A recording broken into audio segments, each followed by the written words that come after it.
recover and transition.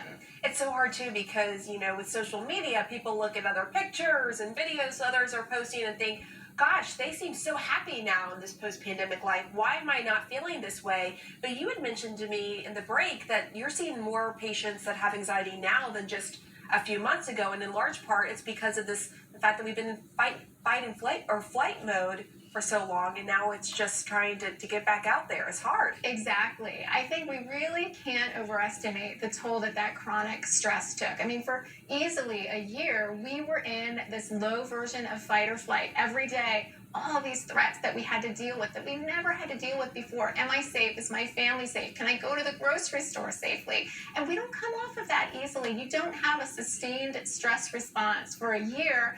And then suddenly, oh, let's go to a restaurant. I feel great, right? And I think that pressure of social media is making people feel like they're supposed to be enjoying all these things.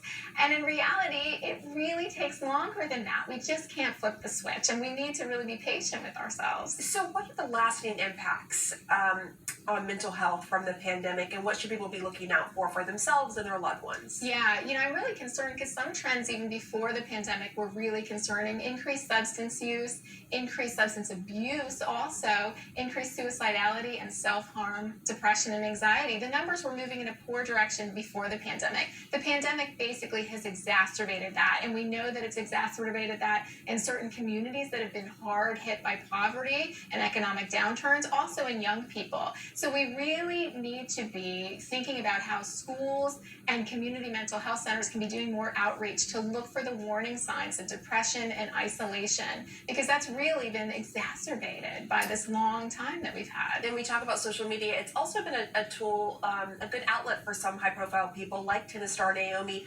Osaka. She has withdrawn from the French Open for mental health reasons. She said she has suffered from depression since 2018. For people who are struggling now more than ever with their mental health, what are some more tips to cope, as we try to reemerge? Yeah, first of all, know that you're not alone and that there is help out there that really is shown to be beneficial. I think we need to destigmatize it. Look at yourself and think about how you take care of your physical health. Why can't you do that and make the call for your mental health? You are not alone. And start by thinking about how you can talk to maybe one person about this, maybe a friend or family member. Be honest with them, be vulnerable, because they might be able to help you get in and see somebody. The help is there for a reason. And even though it's hard right now to even admit that, it's so important that we do so. It so is to just confront it and get the help you need. Andrea Bonnier, thank you so much. Thank you for having me. And if you or someone who you know is experiencing suicidal thoughts, please call the National Suicide Prevention Hotline at 800-273-8255.